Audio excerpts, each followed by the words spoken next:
Bismillahirrahmanirrahim. Kita akan membahas tentang abstrak, di mana referensi utamanya kita ambilkan dari template laporan tugas akhir Fakultas Informatika. Jadi silakan bisa dilihat juga.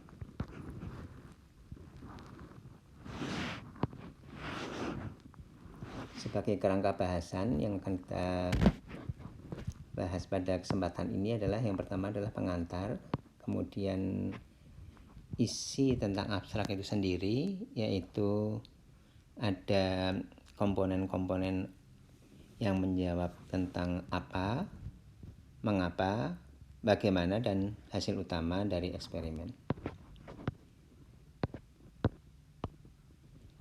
Kemudian kita akan bahas tentang kata kunci dan ada beberapa contoh abstrak dari paper-paper yang ada.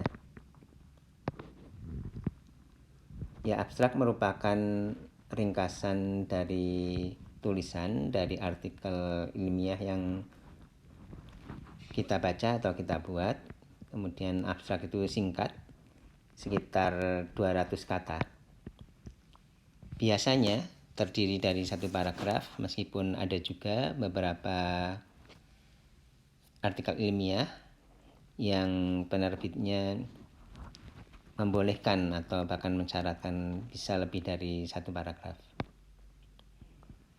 Ya, sebagai latihan untuk penulisan akademik yang di mata kuliah ini, dan juga untuk memperjelas tulisan dalam membuat abstrak ya di tugas mata kuliah ini, dan juga untuk di tugas akhir kalian, sebaiknya abstrak itu dibagi menjadi paragraf-paragraf atau subbagian-subbagian yang misalnya setiap subbagian itu diberi judul dan digarisbawahi ya, yang kemudian nanti di hasil finalnya judul-judul itu dihapus dan abstrak dijadikan satu paragraf.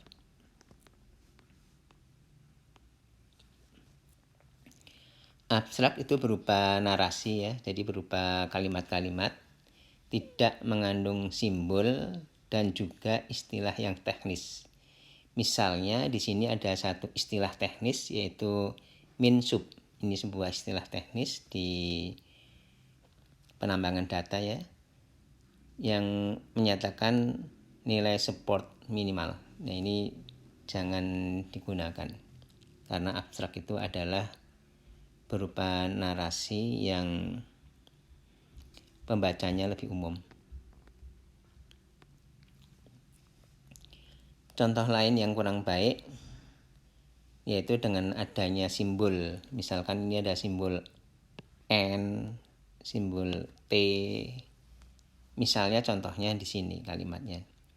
Query dan dokumen dianggap sebagai vektor-vektor dan ruang N dimensi, di mana T adalah jumlah dari seluruh term yang ada dalam leksikon. Nah, ini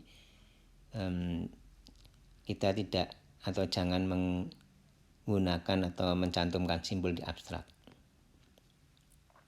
Nah, kemudian biasanya di abstrak tidak ada sitasi ya, kecuali kalau kasus yang khusus sekali, di mana misalnya artikel ilmiah yang kita buat itu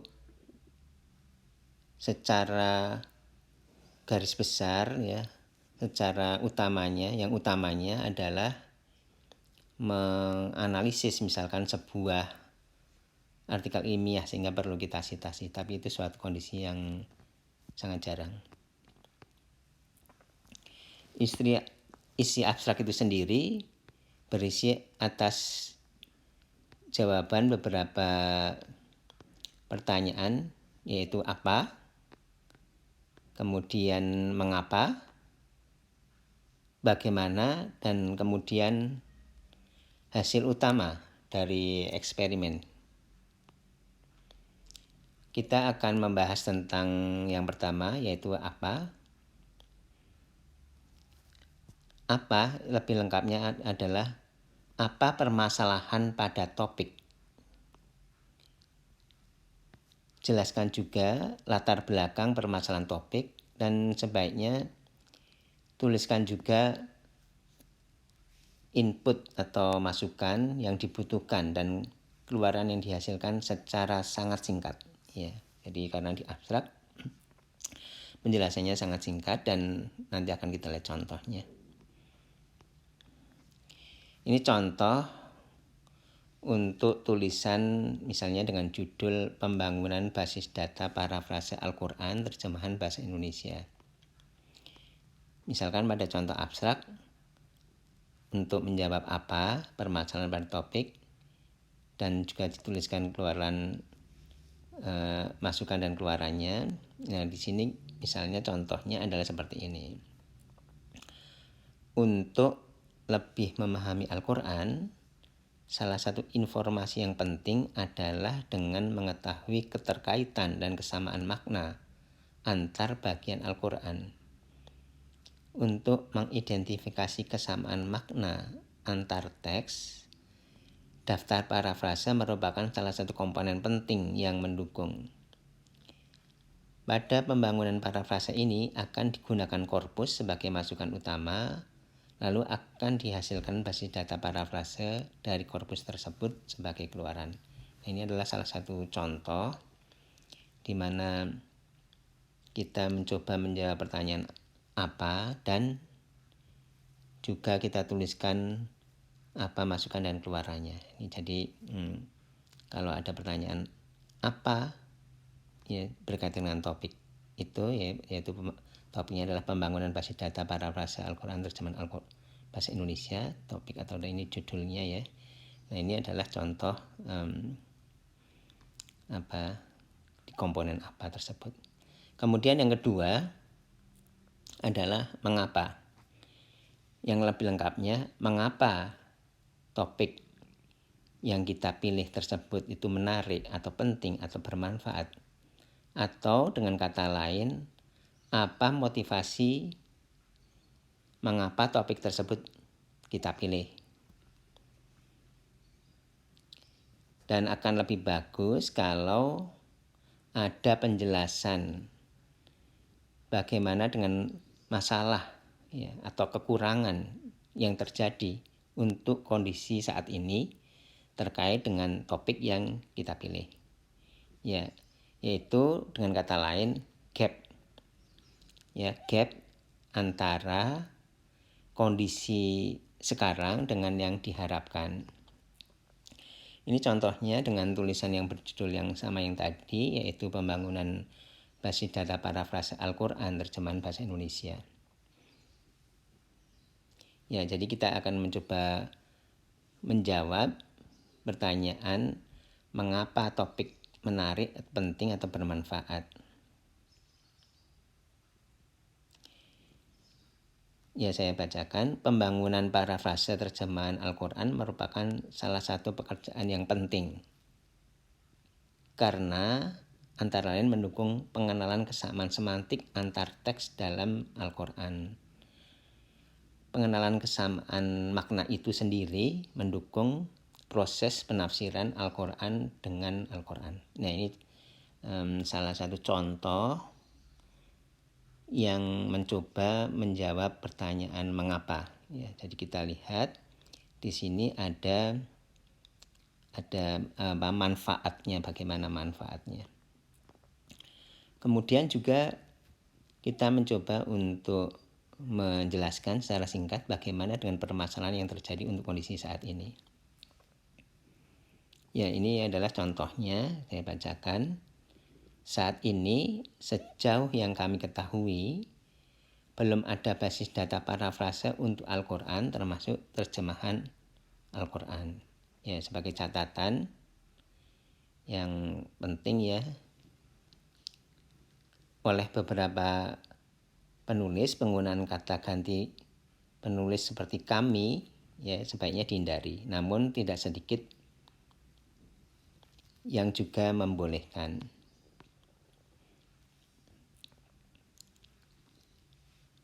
Kemudian kita akan mencoba menjawab pertanyaan bagaimana, atau yang lebih lengkapnya bagaimana solusinya atau metodenya atau pendekatannya atau rencana. Kalau rencana itu maksudnya kalau di proposal ya, kalau di proposal. Nah, kalau di artikel ilmiah atau laporan tugas akhir itu sudah tidak rencana lagi, dan jelaskan secara garis besar rencana sistemnya. Contoh untuk tulisan dengan judul yang sama tadi, yaitu pengembangan alat bantu untuk pembangunan basis data parafrase Al-Quran dan basis data parafrase Al-Quran terjemahan bahasa Indonesia. Misalkan pada contoh abstrak di sini adalah yang bagaimana menjawab komponen atau pertanyaan bagaimana, ya saya bacakan. Dalam tulisan ini, pembangunan basis data parafrase terjemahan Al-Quran bahasa Inggris dengan memanfaatkan Al-Quran dan beberapa versi terjemahannya. Dan Al-Quran mempunyai banyak versi terjemah. Untuk satu bahasa pun ada beberapa versi yang tersedia. Pada prinsipnya dengan menggunakan versi terjemahan yang berbeda pada setiap ayatnya, maka akan didapatkan parafrase level kata dan level frase. Nah, ini adalah contoh bagaimana atau solusi atau metode atau pendekatan yang kita gunakan untuk permasalahan ini. Kemudian hasil utama dari eksperimen ya, contohnya untuk judul yang sama tadi, yaitu pengembangan alat bantu untuk pembangunan basis data parafrase Al-Quran terjemahan bahasa Indonesia. Misalkan pada contoh abstrak kita tuliskan ya, saya bacakan. Dari pengujian yang dilakukan didapatkan akurasi 85%. Tingkat akurasi ini cukup baik dibandingkan dengan akurasi dengan proses serupa untuk korpus lain yang berkisar antara 75% sampai 95%. Ya, jadi hasil utama itu biasanya dibandingkan dengan ada pembanding atau baseline. Ya. Pembanding dilakukan dengan menggunakan lingkungan utamanya data yang sama dengan yang kita gunakan. Jadi supaya apple to apple. Namun kadang-kadang ya kita menjumpai kondisi di mana kita sulit menemukan pembanding yang sama, karena misalnya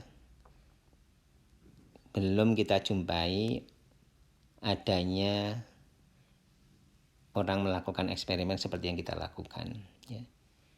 Seperti misalkan pada contoh di kita ini ya, sebagai alternatif ya, kita bisa membandingkan dengan lingkungan yang tidak sama persis ya, meskipun ini tidak ideal, tapi karena kondisinya seperti itu. Yang perlu kita perhatikan adalah hasil utama ya, dari eksperimen kita mendapatkan hasil, dan hasil utamanya kita tuliskan di abstrak ya, seperti tadi sudah kita lihat dituliskan di abstrak. Kemudian juga kita perlu ingat dituliskan di hasil pengujian ya, biasanya di bagian awal karena ini adalah hasil yang utama, dan juga pada kesimpulan, meskipun ada yang dituliskan misalkan di kesimpulan tidak dituliskan angkanya gitu, tapi pada intinya adalah kita mencoba mensinkronkan bahwa di abstrak itu perlu dituliskan hasil utama, kemudian di bagian hasil pengujian itu sendiri tentunya, dan biasanya di awal karena ini hasil utama, dan kemudian di kesimpulan yang tentunya tidak sekedar copy paste saja untuk kata-katanya ya. Kemudian setelah abstrak biasanya ada daftar kata kunci ya, termasuk di laporan tugas akhir Fakultas Informatika ya, dan di banyak konferensi dan di banyak jurnal juga, meskipun ada juga yang tidak meminta kata kunci. Ya, jadi kata kunci itu merupakan kata-kata kunci yang menjelaskan isi tulisan dan sangat erat terkait ya biasanya dengan kata atau istilah penting pada judul dan abstrak. Dan saya kira udah cukup jelas, kita sudah membahas cukup panjang lebar pada video sebelumnya, yaitu pengantar tentang abstrak. Ya, jumlah kata kunci itu sendiri ada bermacam-macam, biasanya sekitar 5, sedangkan pada tugas akhir Fakultas Informatika maksimal ada 6 buah ya. Ya, kata kunci sebaiknya ditulis dengan huruf kecil kecuali singkatan. Ya, jadi kalau misalnya sebuah publikasi atau penerbit mensyaratkan lain, misalkan harus huruf besar semua, ya kadang-kadang ada seperti itu juga. Jadi kita mengikuti aturan atau ya aturan dari masing-masing penerbit. Ini contoh untuk abstrak di artikel-artikel ilmiah dari penerbit, yaitu konferensi atau jurnal yang mempunyai reputasi tinggi di bidang informatika. Ini contoh yang pertama ya. Ini diambilkan dari dari sebuah artikel ilmiah dari sebuah konferensi, yaitu atau dinamakan proceeding dari Konferensi Knowledge Discovery and Data Mining tahun 2020. Ya, kita lihat di sini. Ini kita coba memberi warna-warna, ada apa, mengapa, bagaimana, dan hasil utamanya. Kita lihat bahwa ada yang menjelaskan tentang apa, mengapa, bagaimana, dan hasil utamanya. Kita akan coba melihat satu persatu. Ya, yang pertama adalah apa. Ya, ini adalah yang menuliskan tentang apa. Di situ disebutkan apa itu topik ya atau tasknya. Di sini disebutkan yaitu adalah atribut value extraction ya. Atribut value extraction. Ini adalah disebutkan di awal value extraction pada contoh ini. Dan juga disebutkan outputnya. Dan disebutkan juga inputnya. Di mana outputnya adalah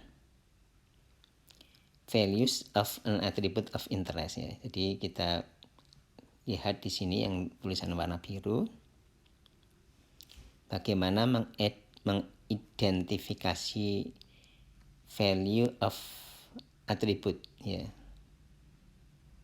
Nah, ini adalah value of attribute of interest. Ini adalah outputnya dari product information. Ini adalah inputnya, ini adalah outputnya, ini adalah inputnya ya.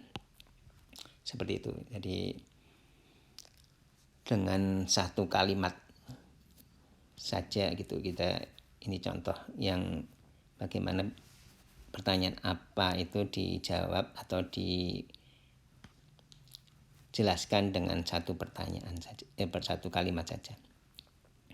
Kemudian kita lihat untuk komponen mengapa.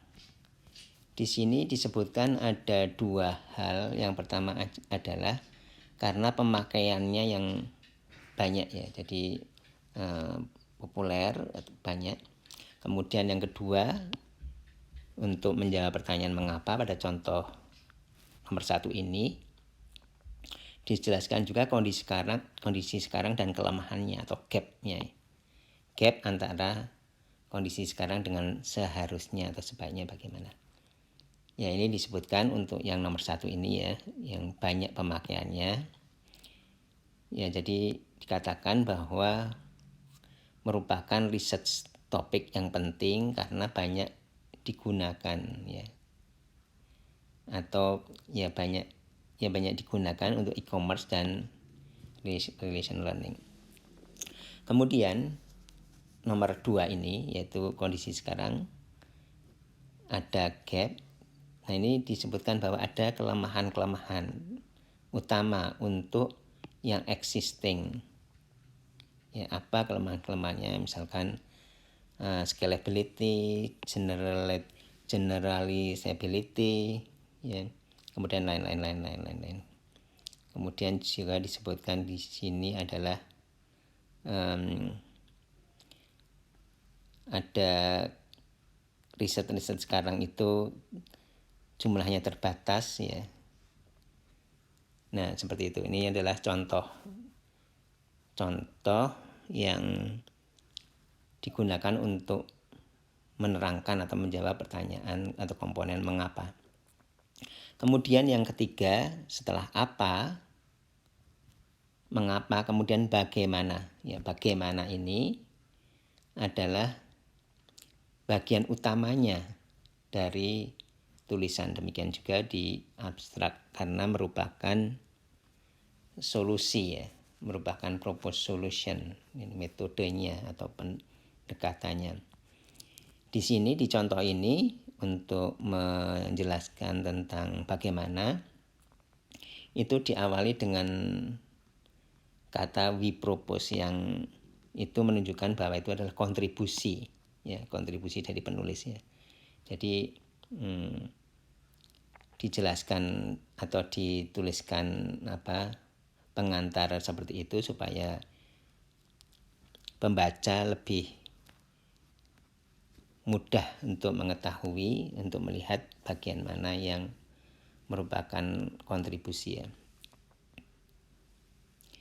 Nah, di sini dalam menerangkan mengapa dijelaskan secara spesifik dan cukup detail. Ya, di sini cukup yang merah-merah ini, ya, yang menjelaskan tentang bagaimana, menjelaskan tentang propose approach-nya dari penulis, dijelaskan cukup detail, ya.